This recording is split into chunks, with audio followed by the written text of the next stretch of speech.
사무엘상 4장 말씀에 보면은 엘리 제사장의 이야기가 나옵니다. 엘리 제사장은 상당히 훌륭한 제사장이었는데 그 아들 둘을 제대로 양육을 못했습니다. 그 당시에는 제사장이 대물림 되었기 때문에 그 아들 둘도 엘리 제사장을 따라서 다 제사장이 됐습니다. 제사장이 됐으면은 하나님 앞에 예배 드리는 일에 충성을 다해야 되는데 하나님의 예배를 멸시하는 거예요. 심지어 성전 안에서 온갖 음란한 죄를 짓는 것입니다. 사무엘상 4장 말씀에 보면은 그들이 하나님을 멸시했다, 그들이 하나님 앞에 불량자다 얘기를 하고 있습니다. 결국 그들이 하나님을 멸시하니까 하나님께서도 그들을 멸시하셨습니다. 블레셋이 전쟁을 걸어왔습니다. 이스라엘과 블레셋이 전쟁을 벌여서 이 엘리 제사장의 두 아들이 그 전쟁터에 나가게 됩니다. 전쟁터에 나가면서 하나님의 법궤를 가지고 나가겠다, 하나님의 임재의 상징인 법궤를 앞세우고 나가면은 이 전쟁을 하나님이 도우셔서 우리가 승리할 것이다. 그러면서 법궤를 앞세워서 전쟁터에 나갔습니다. 그러나 여러분, 하나님을 멸시하는, 하나님의 예배를 멸시하는 그 불량자 같은 제사장이 아무리 하나님의 임재의 상징인 법궤를 가지고 나간다 한들 하나님이 그곳에 함께 하시겠느냐는 것입니다. 하나님이 함께 하시지 않으면은 그 법궤마저도 빈 상자와 같은 것입니다. 아무 소용이 없었던 것이지. 결국 저 전쟁에서 철저하게 패배를 당했습니다. 심지어 하나님의 법궤마저도 빼앗기고 그 두 아들은 전쟁터에서 비참한 최후를 맞이하게 되었습니다. 그 소식을 아버지 엘리 제사장이 들었습니다. 그 소식을 엘리 제사장이 무거운 몸을 지탱해서 의자에 앉아 있다가 법궤를 빼앗겼다는 소식에 너무 충격을 받아서 의자에서 떨어졌는데 목이 부러져서 죽고 말았어요. 성도 여러분, 하나님의 영광이 떠나면은 그것으로 끝이고 멸망하는 것입니다. 아무리 강한 나라라 할지라도 하나님의 영광이 떠나면 그걸로 파멸인 것이죠. 그와 같은 이야기가 남한국 유다 나라가 멸망할 때도 똑같이 일어났습니다. 그 당시 이스라엘은 하나님께 온갖 범죄를 저지르는 우상 숭배에 빠져있던 시절이었습니다. 하나님께서 그럴 때마다 선지자들을 보내서 돌아오라고 회개하고 돌아오라고 그렇게 권고를 하는데도 불구하고 이스라엘 백성들이 온갖 범죄를 저지르면서 우상 숭배에 매몰이 되어 있는 것입니다. 회개하고 돌아오라고 여러 번 경고를 했음에도 불구하고 끝끝내 길을 막고 눈을 닫고 선지자의 말을 듣지를 않았습니다. 결국 하나님께서 범죄한 이스라엘을 버리셨지요. 하나님의 택한 백성이지만은 하나님께서 그 백성을 버리셨습니다. 하나님이 버리시고 하나님이 떠나시니까 하나님의 영광도 하나님의 축복도 다 떠나버리고 말았습니다. 이스라엘은 멸망을 하고 이스라엘 나라 그 백성들은 다 포로로 잡혀가는 그런 비참한 상황을 맞이하게 됐습니다. 예루살렘 성은 파괴되고 예루살렘 성전도 파괴되고 예루살렘에는 사람이 살지 않는 그런 황무한 땅이 되어버리고 말았습니다. 뭐 풀이 자라나가지고 짐승들이 오고 가는 그런 도시가 되어버리고 말았습니다. 하나님이 떠나시고 하나님의 영광이 떠난 결과인 것이지요. 사랑하는 성도 여러분, 하나님이 떠나시면 하나님의 영광이 떠나고 하나님의 영광이 떠나면 그것은 파멸인 줄로 믿으시기를 바랍니다. 이렇게 이스라엘이 하나님께 버림을 받아서 나라는 망하고 백성들은 다 포로로 잡혀가서 희망이 없는 그런 암울한 삶을 살아가고 있었습니다. 그런데 그렇게 포로로 잡혀가서 암울한 환경 속에서 모든 사람이 절망하고 있을 때 오늘 본문 말씀인 에스겔 선지자가 등장을 하게 됩니다. 믿음의 사람 에스겔 선지자가 등장을 했습니다. 에스겔이라는 믿음의 사람을 하나님께서 세우신 것입니다. 이 에스겔이라는 믿음의 사람은 그런 상황 속에서도 철저하게 하나님을 믿었습니다. 그 포로 생활한 지가 25년이나 되었지만은 하나님을 분명히 믿었습니다. 믿음을 포기하지 않고 날마다 예루살렘 성전을 향해서 기도하는 것입니다. 그러던 어느 날 이 믿음의 사람 에스겔에게 하나님의 영이 임재하셨습니다. 하나님의 영이 그에게 계시를 하시는 것입니다. 에스겔을 불러서 환상을 보여주셨습니다.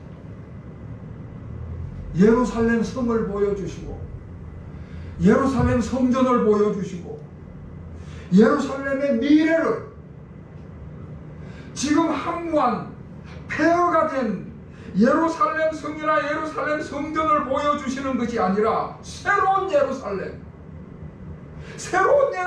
성과 새로운 예루살렘 성전을 에스겔 선지자에게 보여주는 것입니다.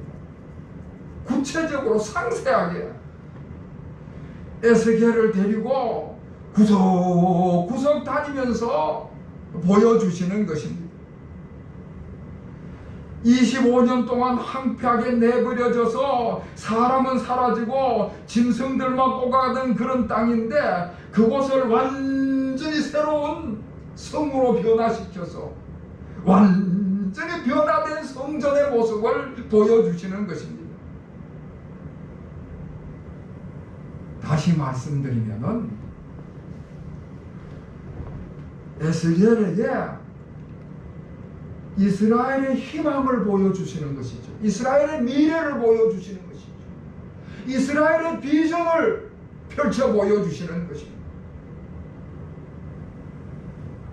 그렇게 하나님의 환상 가운데 보여주시는 예루살렘 성과 예루살렘 성전을 보던 이 에스겔 눈에 예루살렘 성전 안에 하나님의 영광이 가득한 모습을 보게 되는 것입니다.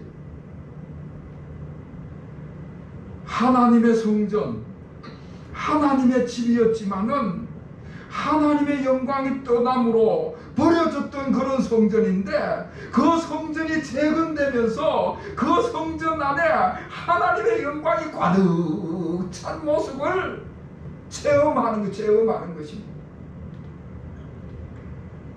떠나셨던 하나님께서 다시 임재하셔서 이스라엘 가운데 거하시고 떠나셨던 하나님의 영광이 다시 그 성전 안에 가득 찬 모습을, 이 놀라운 광경을 이 에스겔 선지자가 체험을 하게 된 것입니다. 신앙 체험을 하게 된 것입니다. 지금 유대인들이 지키는 절기 중에 가장 큰 절기가 6월절인데, 그 6월절이 되면은 이스라엘 백성들이 부르는 노래가 있습니다. 아니마밈이라는 노래가 있습니다. 아니마밈이라는 노래는 나는 믿는다, 나는 하나님을 믿는다, 그런 뜻입니다. 이 노래가 어떻게 생겼는가 하면은 2차 세계대전 때 나치 독일이 600만 명의 유태인들을 학살할 때에 아우슈비츠 수용소에 갇혔던 젊은 청년이 작사 작곡한 노래입니다. 이 젊은 청년은 외과 의사였는데 자기의 잘못이 없음에도 불구하고 나치 군병에게 체포가 돼서 아우슈비츠 수용소에 수감이 된 겁니다. 아우슈비츠 수용소에 수감이 되는 그 순간 죽음은 눈앞에 있는 것이죠. 언제 가스실로 끌려가서 죽음을 맞이할지 모르는 그런 절체절명의 상황 속에서 삶을 살아가는 것입니다. 그러니까 그 아우슈비츠 수용소에 체포가 돼서 포로가 돼서 갇혀있는 사람은 언제 가스실로 들어가서 생을 마감할지 모른다는 그런 절망감 속에, 그런 낙담한 상황 속에서 하루하루를 보내는 것입니다.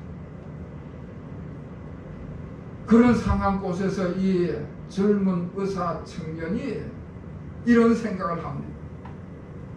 나에게는 하나님의 뜻이 있다. 내 삶 속에 하나님의 뜻이 있을진데 절대 나는 죽지 않는다. 그런 확신을 가졌습니다. 그래서 그 수용소에 갇힌 모든 포로들은 다 절망하고 낙담하고 체험해서 무기력한 삶을 살아가는데, 이 젊은 의사, 이 청년은 새벽이면은 다 잠들어 있는 시간에 일찍 일어나서 하루를 맞이하는 것입니다. 면도칼이 없으니까 바닥에서 우연히 발견해서 주운 유리 조각을 날카롭게 갈아가지고 얼굴에 수염을 깨끗하게 면도를 하는 것입니다. 아주 말끔하고 깨끗하게 면도를 하고는 아침 동력이 터올 때에 그 동력을 맞이하면서 하루를 시작을 하는 것입니다. 그리고 오전 중에 독일 군병들이 수용소로 들어와서 포로들을 줄 세워서 가스실로 데려가는데, 희한하게도 이 청년이 서 있는 그 앞에서 마감을 하는 것입니다. 매일같이 와서 줄을 세우고 앞부분에 사람들을 가스실로 끌고 가는데 그 청년 앞에 와서 끊기는 것입니다. 나중에 안 사실이지만은 그 독일 군병들이 포로들을 수용소에서 가스실로 끌고 갈 때 이 청년의 얼굴 모습을 보는 순간, 이렇게 깨끗하고 생기 넘치는 얼굴을 가지고 있는 삶의 의지가 강렬한 이 청년을 도저히 가스실로 끌고 갈 수 없어서 그 청년을 제쳐놨다는 것입니다. 그렇게 얼마가 지나지 않아서 전쟁이 끝나고 적은 수의 생존자 중에 하나가 되어서 풀려나게 됐습니다.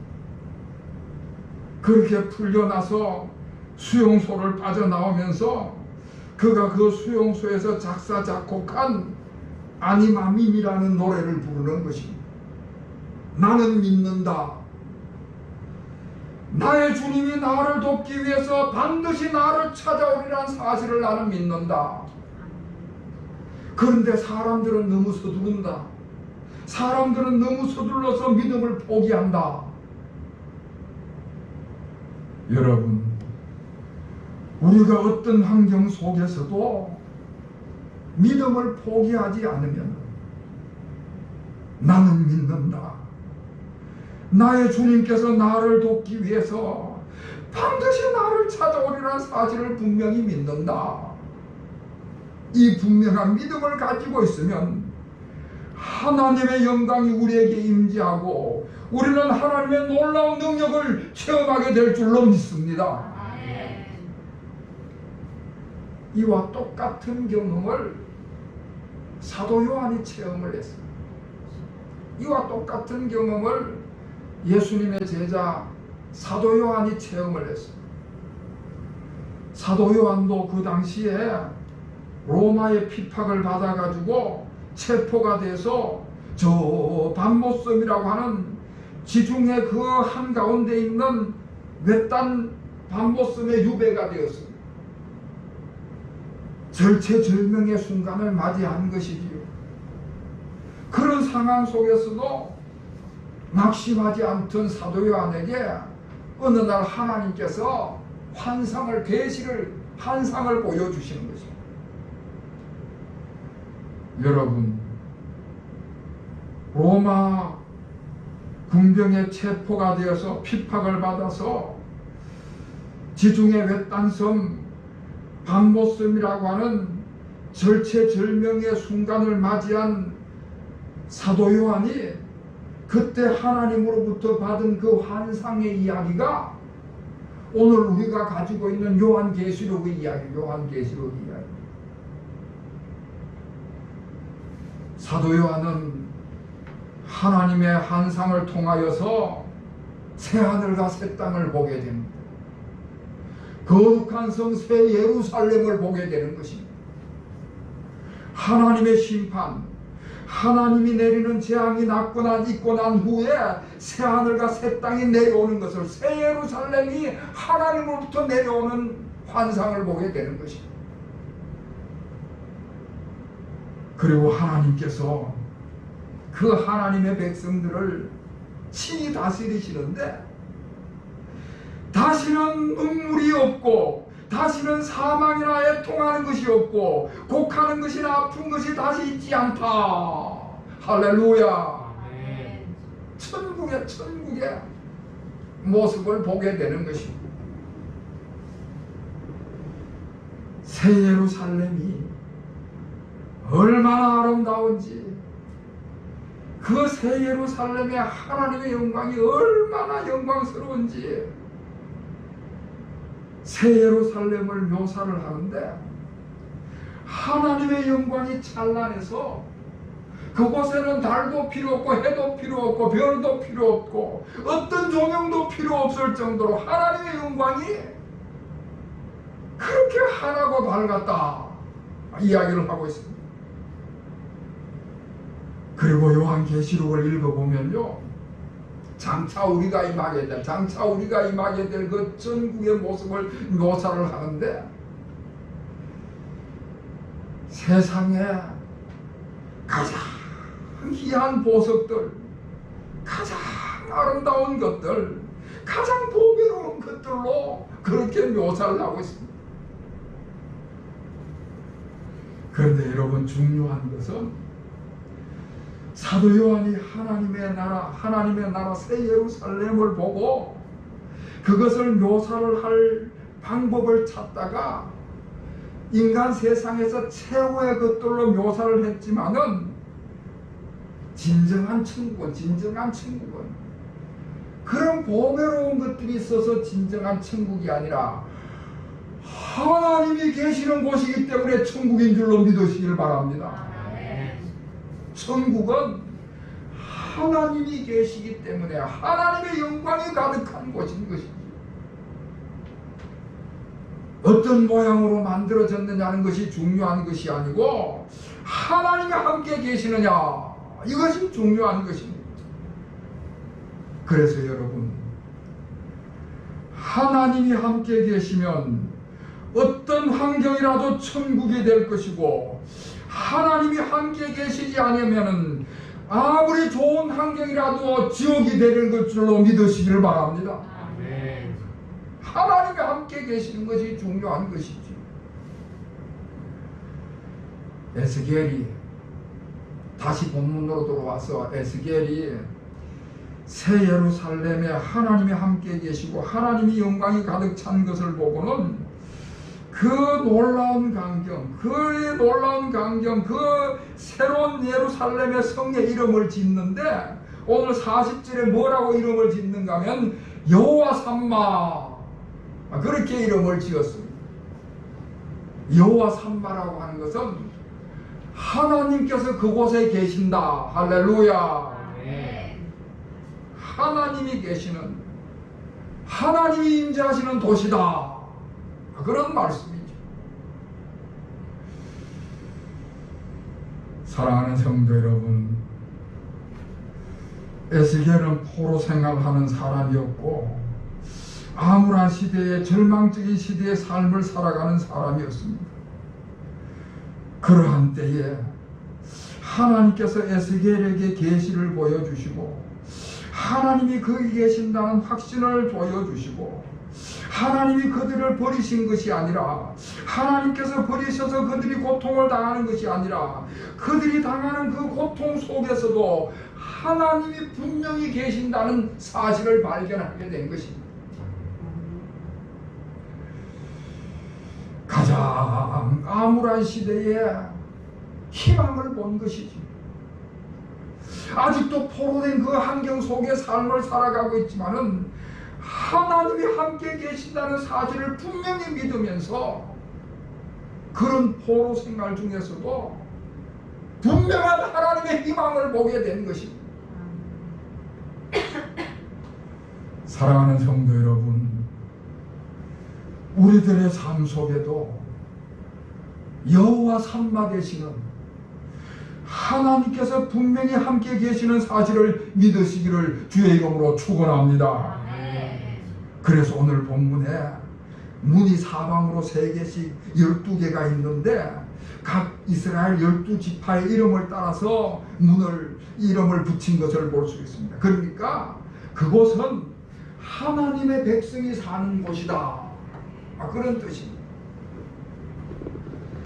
이방인들은 그 성에 들어올 수가 없고, 회개하지 않는 죄인들은 그곳에 들어올 수가 없고, 불신자들은 그곳에 들어올 수가 없고, 하나님의 택한 백성들만이 그곳에 들어와서 살 수 있다는 말씀인 것입니다.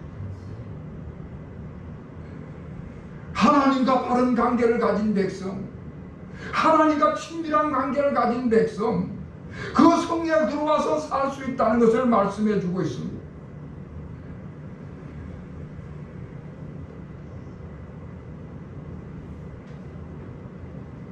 지금 우리가 주변 환경을 바라보면은 절망할 수밖에 없는 것들이 너무나도 많이 있습니다. 그러나 우리에게 암울한 현실이 우리를 에워싸고 있다고 할지라도 여호와 삼마, 하나님께서 함께 계신다는 이 믿음을 갖고 있으면, 이 믿음이 우리에게 분명하다면 우리는 절망하거나 낙심하거나 낙담하지 않고 희망을 보게 될 줄로 믿습니다. 희망의 주님께서, 소망의 주님께서 우리의 목표와 우리의 비전을 이루어 가시는 것입니다. 지금 우리가 한 번도 경험하지 못했던 비대면 예배라고 하는 아주 생소한 영상 예배를 드리고 있습니다. 그러나 여러분, 여기에도 틀림없이 하나님의 뜻이 담겨져 있을 것입니다. 조만간에 우리가 그 하나님의 뜻을 깨닫게 될 것입니다. 우리가 하나님의 뜻을 찾을 때까지 절대로 추한 모습을 나타내지 마시고 깨끗한 믿음을 이어가는 여러분이 되시기를 축원합니다. 더욱 마음을 가다듬어 하나님의 말씀을 가까이 하시고 기도함을 통하여 찬양함을 통하여 우리 주님과의 교제가 더욱더 깊어지시는 여러분이 되시기를 바랍니다. 나는 믿는다.